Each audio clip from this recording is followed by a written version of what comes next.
This is KHQA Overtime with Chris Dewar. Brought to you by Con Communications. This is KHQA. It's your news now. Well, thanks for staying up late with us, everybody. This is Saturday, March 22nd, at least for a few more minutes, and you have entered Overtime, where tonight we have amassed as eclectic a local sportscast as you will probably ever see, comprised of highlights ranging from everything from archery to wrestling and all sports almost in between. In fact, the only thing missing on this first real weekend of the spring sports season was the appropriately temperatured weather that was supposed to accompany all this good baseball, softball, and of course soccer action. And put bluntly, the chilly conditions did seem to have significant impact on all of the outdoor games we saw today, including round 2 of the crosstown rivalry, Q&D versus Quincy High. Leave it to Zach Bailey, though, to heat things up in denial mode on the hill for the Raiders, already staked to a 2-0 lead thanks to Justin Tallman's 2-run home run. Bottom of the second, Q&D with 2 aboard. Mr. Chappell at the bat. He puts the ball in play, and good things happen as bad things happen to the Quincy High defense. 1 run scores on the throwing error, the other on the fielder's choice. It's 4-0 Q&D. We're going to show you now a hit from Quincy High's Ben Merrow because there just weren't very many of these today from the Blue Devils. Just 2 hits on the day as Mr. Bailey, as I mentioned, fully suffocating the Blue Devil attack today. His punch card filled right here with another strikeout. Pick it up just a bit later. Joey McKay starting off another rally for the Raider offense with a double. He does the shark fin thing at the top of his head while standing on second base. That apparently inspires his teammates in some way. Here's Tanner Zanger with the swinging bunt to score McKay. Q&D's lead at that point 7-0, but they're not done. Joey Pollock going to step to the plate and do Joey Pollock things. Put the ball in play, couple of runs going to score. That turns out to be a walk-off single as the 10th run of the game scores. Shutout for the Raiders today as they get the victory behind Zach Bailey's gem. 10-0 would be how it all ended up. More Illinois high school baseball today. Southeastern versus Liberty. Shea Flessner staked to an early 3-0 lead, and it would get bigger in this one. Some pitching problems early on for the Liberty Eagles. We had some control problems early on with a walked-in run right here, and then another hit by pitch. Run forced home. Liberty struggling early, but they would put things together after spotting Southeastern the early lead in this game. As you will see Shea Flessner step up right here and extend that lead out to 4-0 in favor of Southeastern at this point. Liberty, though, storming all the way back. Dewey Hansel's team finding its vibe just a little bit late in this game, but better late than never. Taten Rowe had a big day today, hits a routine grounder, but the ball gets through. Eric Betts rounds third to score, but we're not done as the Eagles are going to start putting things together in a very nice way. How about Kyle Lynch stepping to the plate? The sac fly would score Mr. Rowe, and another runner would score, or at least be in scoring position, as the Eagles would tack on 7 straight runs in this one. How about some more Taten Rowe? I mentioned good day for him. Going to do a little work right here to extend the Eagles' lead to 7-5. They've never looked back in this ball game, winning huge today by the 10-run rule. Again, early season offense, but it comes in explosive bursts for Liberty as they win 17-7. How about Central and Western going at it in this one? Central out to a 4-1 lead. Aaron DeRoos was dealing in this game with a strikeout early on, again in the 5th. Mr. DeRoos doing work right here, putting Alec Hively away as well. Central still clinging to a 4-1 lead, carved out by Mr. Lee's inside the park grand slam. You don't see that very often. Bottom of the 5th, here comes Central again. Johnny Aiden with the double, the dribbler up the middle. The Panthers would put 2 runners in scoring position at that point. Michael Johnson, the football hero, about to bring both of those guys home, doing work at the dish right here. The Panthers would go up 6-1 at this point. They're not done extending or building, not by a long shot. How about Taylor Hyman? You know him from many sports. Swings a mean golf club, not bad with aluminum in his hand either. Keeps the hitting going with this pop-up that falls in. Ends up being a double as it slides in and sees nicely, a little seeing eye double, if you will. Then more from Aaron DeRoos, who is going to help his own cause right here with a sac fly to left, makes it 7-1. All Central in game number 1 as they end up winning this game by the final count of 11-4. Back we go in the other game, the second game of the doubleheader, though, all in the advantage of Western. Evan Earhart, what a pitching performance from him. He had a no-hitter broken up in the 7th. Ends up with a masterful pitching gem nonetheless as his team ends up winning a 2-0 decision. Earhart with 7 strikeouts on the day as well. Let's move on over to Missouri. Palmyra, Monroe City. Does it get better than this? Very unfortunate first inning for Monroe City ace Kyle Fulton. He gave up a run right here on a fielder's choice after Seth Brown takes advantage of a walk and a drop third strike early, and then more to come right here as Fulton's offering slides by, allows Josh Holtz to dart away and home, or actually that's Holden Hudson scoring right there. 2-0 Palmyra at that point. Monroe City would get out of that jam though. Little defense to kill things. Gabe Shively uncorks one from behind the plate and ends the inning by catching the stealing base runner.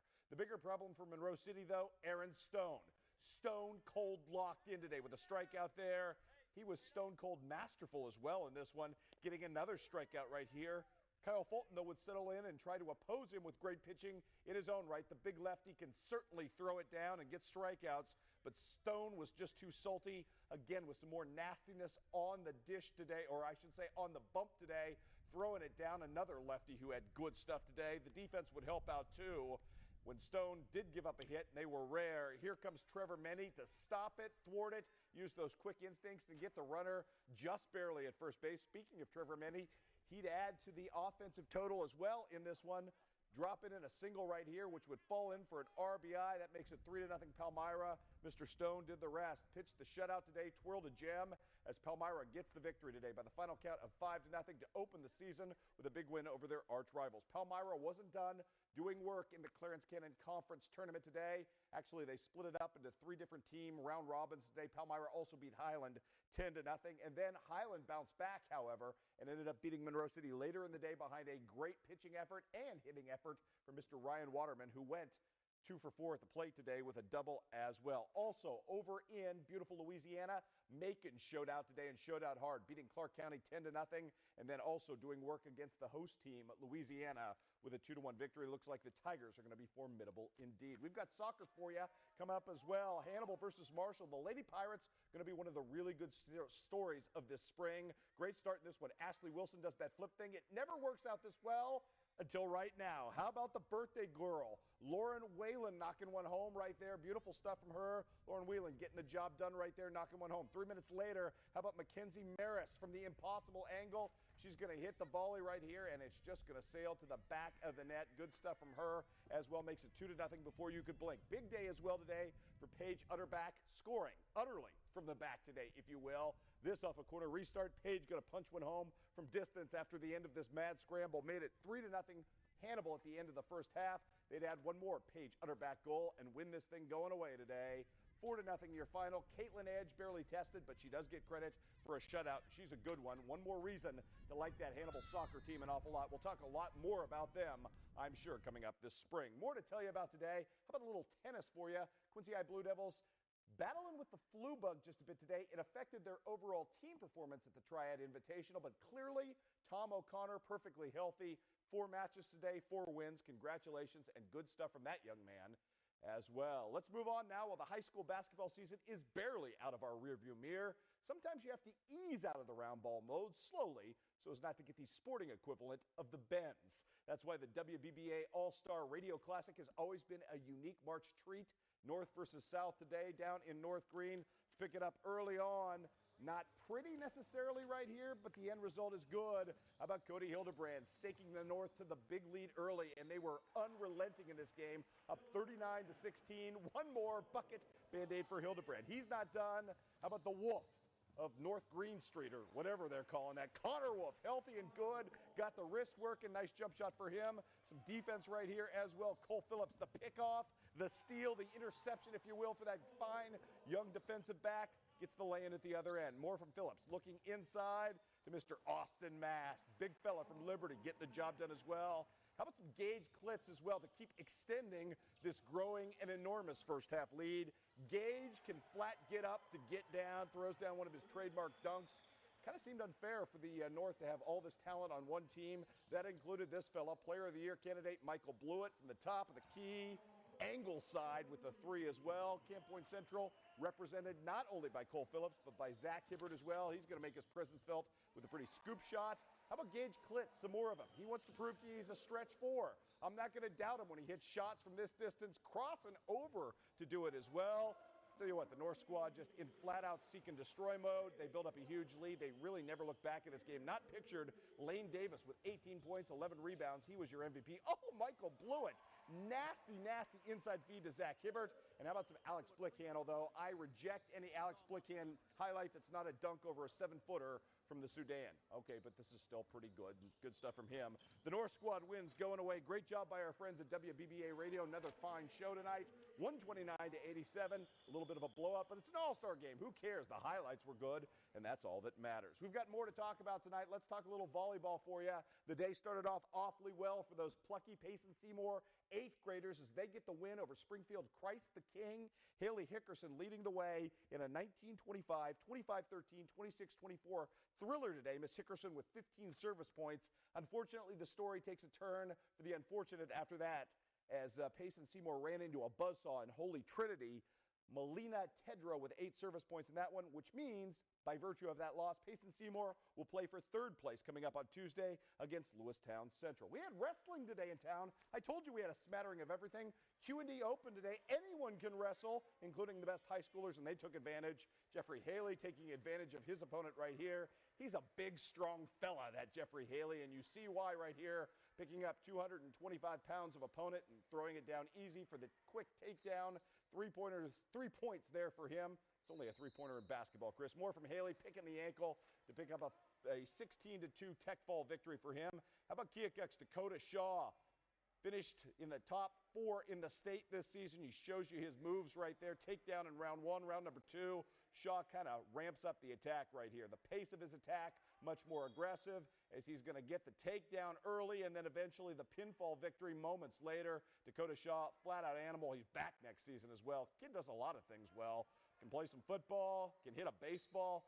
Like him best as a wrestler, though, as you see right there. Kid certainly has it all together. And how about the fab freshman, Q&D's Ashton Myers? Forced into giving up an escape point early in his match, as you will see right here. But credit to Ashton, kind of kept fighting his way through that move, ended up turning the tables on his opponent and getting a takedown in his own right. Great stuff from Ashton. He ends up leading this match 4-1 with a second takedown in the 3rd period. Ends up hanging on to win 4-3, so plenty of good wrestling out there today at 10th and Jackson as well. And we are just getting warmed up. Coming up next, right here on Overtime, why Quincy, the Gem City, was the center of the high school football universe in the state of Illinois today. Plus, it's the return of Seeds of Greatness. That's straight ahead.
You're watching KHQA Overtime with Chris Dewar.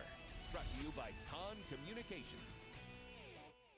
And welcome back to Overtime. And with your indulgence, before we continue, a quick KHQA congratulations tonight to our guy, Christian Krager, who passed his driver's license test on Friday with flying colors. And Christian, feel free to tell your mom and dad that I think such an accomplishment merits one of those fancy new Corvettes immediately. But I digress. It might not have been on your radar, but the city of Quincy quietly played host today to a summit of sorts of the finest football minds in the Midwest. The Tri-State Coaches Clinic proved to be a huge draw in its first year of existence, exceeding in both the scope and attendance everything its organizer thought it might be. That organizer would be Camp Point Central football coach Brad Dixon, who saw a glaring need for a truly local event like this and made it a labor of love over the last few months to pull this thing off. Clearly, both on the gridiron and off, this is a man with a Midas touch right now. A lot of good football and a lot of coaches that have won a lot of football games in our area, and I think any time that you can get coaches together in a venue like Quincy, which is centrally located between three states, it's a good thing for the community. It gets some people in our area and maybe some networking go on with coaches that wouldn't otherwise happen. For the first year, you don't know what you're going to get. I was kind of hoping for 100, and we ended up with 183 pre-registered. So, hopefully we're around 200, and we'll see. Maybe it'll grow into something a little bit bigger than one day. But for the first year, I'm pretty happy with the turnout. We're getting them from up on Interstate 80 all the way over to Champaign, down to Kansas City, Missouri, to all the way down to Chester, Illinois. So a pretty big swath, probably within 200-mile radius for some of those coaches drove a long ways, which I think shows the football in our area and the coaches that we have in our area, kind of the quality that people are willing to drive that far. When you're looking for clinicians and guys to come in and talk, what kind of guys are you looking for? Who do you have today? Yeah, we tried to get a little bit of everything. So because we've got a lot of power run teams in our area, we've got 6 speakers based around the power running game, and then we have 6 speakers based on spread, and then 6 speakers based on program, organization, defense. So we tried to hit everybody so that if someone brings their staff, they can have coaches that can go to 3 different speakers. What is it, Brad? What's the ideal mix? About 33% education, 33% camaraderie. I mean, what are you kind of looking for the course of this day? Yeah, I think a lot of it, probably most of it, is camaraderie. It's talking with coaches before and after, in between sitting down at the social event, and that's when you learn a lot of football. The speakers are nice and the things that go on, but it's a lot of times it's the afterwards when you sit down and really get to see what someone has to say about what they do, that you really learn a lot. Event today. Congratulations to Brad for a very smashing success. Let's do a little high school. Actually, check that. Let's do a little college baseball now. Start with Culver Stockton. A rough day against Peru State as the Wildcats are swept and go scoreless today. Outscored 14-0 between 2 games, 3-0 and 11-0 your final there. Also, Freed Hardeman, nationally ranked, takes out HLGU today by the final count of 4-1 in game number 1 and 6-5 in game number 2. Quincy University having its struggles in game number 1 against St. Joseph's, though Quincy Notre Dame product Dominic Miles, the freshman, with an RBI hit in game number 1. He was also on base in game number 2 in extra innings when Nolan Rappy wrapped home the game-winning RBI in the 10th inning as QU rallies back to avoid being swept. Truman State had a split today against Indy. The big story there, Hannibal's own Paul Trenhill. What a day for him. The kid is just absolutely a fire with the bat. Game-winning RBI in game number 1, and in the loss had a couple of more hits as Trenhill on the day goes 6 for 13 at the plate. That is a ridiculously high number. Congratulations to Mr. Trenhill, who continues to kill it over there in Kirksville. John Wood in action today, taking on arch rival Lincoln Land. Brett Holloway with a fly ball to right field. This should be a routine play. Can of corn gets dropped, though. A run scores, and John Wood is well on its way to just piling on Lincoln Land. Matt Priest right here keeping things going with a sac fly. A couple of runs would come home to score in this one, but the John Wood Trailblazers ain't done yet. Tyler Johnson going to pull one right here into the gap that's going to fall in neatly. Holloway comes around to score. Great stuff from him. And then it's the pride of Ellsbury High School, Brennan Hurley, hitting one to short that's going to score another run. Wow, John Wood just taking care of business in game number 1 today, beating up on Lincoln Land 11-1. Unfortunately for the Blazers, they'd end up with a split, dropping game number 2 to that same Lincoln Land squad by the final count of 4-2. College softball today. Western Illinois sweeps a pair from IUPUI. First game was 9-1. Second game was 5-3. Congratulations to Holly Van Vlyman, who picked up her 200th career victory on the day as part of that process. Also, Quincy University runs into an absolute buzzsaw in 13th ranked Umsel today down in St. Louis. Alana Viken with a home run in a losing cause for the Lady Hawks in the first game. Second game doesn't go much better as they drop a 9-1 decision there. How about some good news in the GLVC? Truman State still afire. Lex Van Nostrand out of Palmyra with a home run today. And how about Kendra Hens doing it again? She ran her scoreless streak to 49 innings today by not giving up a base hit until the home half of the fifth. She finished the day with 4 strikeouts and allowed just 2 hits. She's 10-1 on the season. And she's not the only local pitcher doing it in Kirksville. Clopton's Kelsey Dorsey with 10 strikeouts today and gets the win in the second game as well. More for you today. HLG, well, we'll get to HLG in a second. How about Culver Stockton in softball today, taking on a really good Central Methodist squad. Bailey Gingenbacher, the pride of Q&D, with a couple of hits and a loss early. And then, well, it was a sweep today for CMU as they beat Culver Stockton 11-0 in the second game as well. HLG with its first conference sweep of the season, beaten up on Mid-Continent. Big day for Kristen Lee, 6-1 in the first game. She had 2 homers in the second game, did Miss Lee, in an 11-5 victory. And John Wood taking care of business today as well, sweeping Danville on the road, 5-4 in the first game. And it's the pride of Knox County, both Bailey Couch and Devin Goodhouse.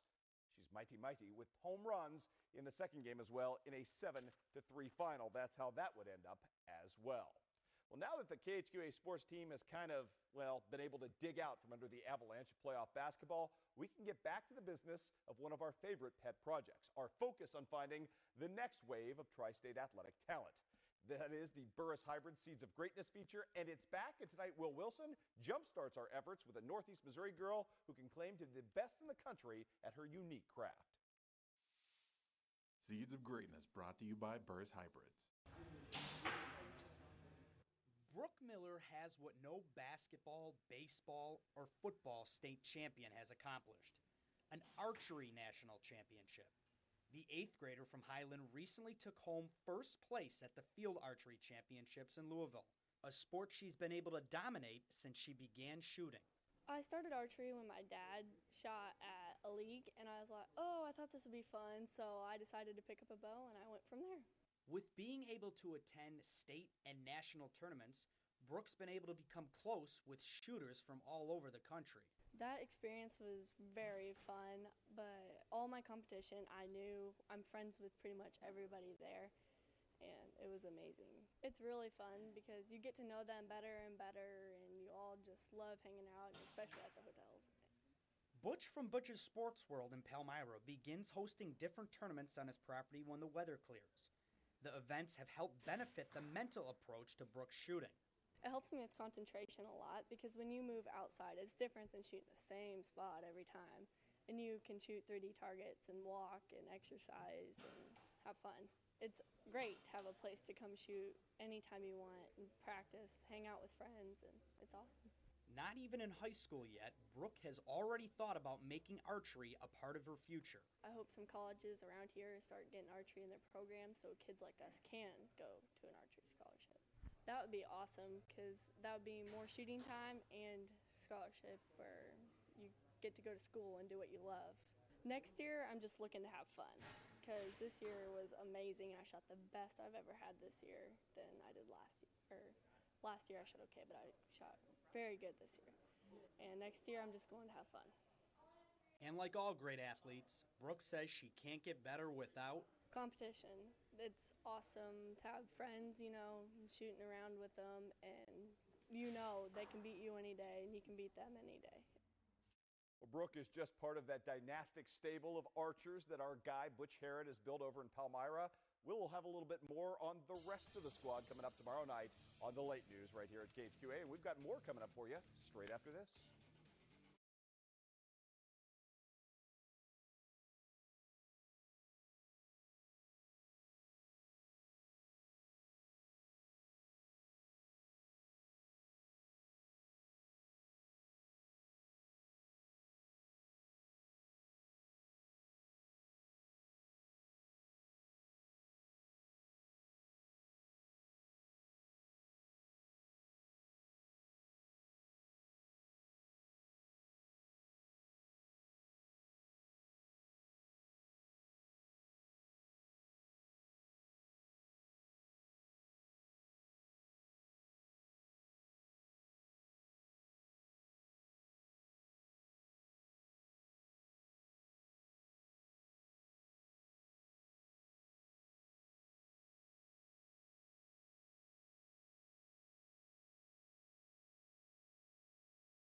it is Con Communication Connection time, and how about we celebrate the birthday girl, Lauren Whelan, with a beautiful shot today off that beautiful throw-in.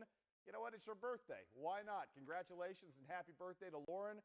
Great stuff right here all the way around. And as I mentioned earlier, the Hannibal Lady Pirates going to be a formidable force on the soccer pitch this season. Much more on them to come up a little later in the spring. And your first two nominees, Ms. Lauren Whelan and Mr. Alex Blickhand. Now, Alex Blickhand dunked on a 7-footer, if you haven't heard yet, last week. And Lauren Whelan, well, all she did was score a great goal on her birthday. So those are the first of two. Many more to come later this month. Vote for your favorite at the end of the month. And by voting, you become eligible for a prize package from Con Communication. Let's take a look at some track and field notes today. Wildcat Open over at Culver Stockton. Culver Stockton having a good day. The men off to a victory today behind Pittsfield's Mitchell Barton, who had a pair of third-place finishes. Also, the Culver Stockton women split top honors as well. They will share them today with Central Methodist on the women's side as well. Both teams scoring 89 points. Congratulations there. One other track and field note to pass along very quickly. Want to congratulate a couple of local alums from Western Illinois who were over at the Edwardsville Cougar Classic today. They included Nathaniel Marshall, who was just an inch away from winning the hammer throw, had to end up settling for second behind Brian Duncan of Missouri. Nathaniel, of course, out of Bushnell Prairie City, Avon. And, of course, our good buddy from Beardstown, Jared Roan, who ended up finishing third today in the pole vault as well. And a final check of the golf notes today. As you heard Will say earlier, not a great day for Luke Guthrie, who takes a step back at the Arnold Palmer Invitational today. Fired a 2-over today, fell back to even par. Currently in a tie for 52nd place and well off the pace. And we'll have more overtime for you coming up after this.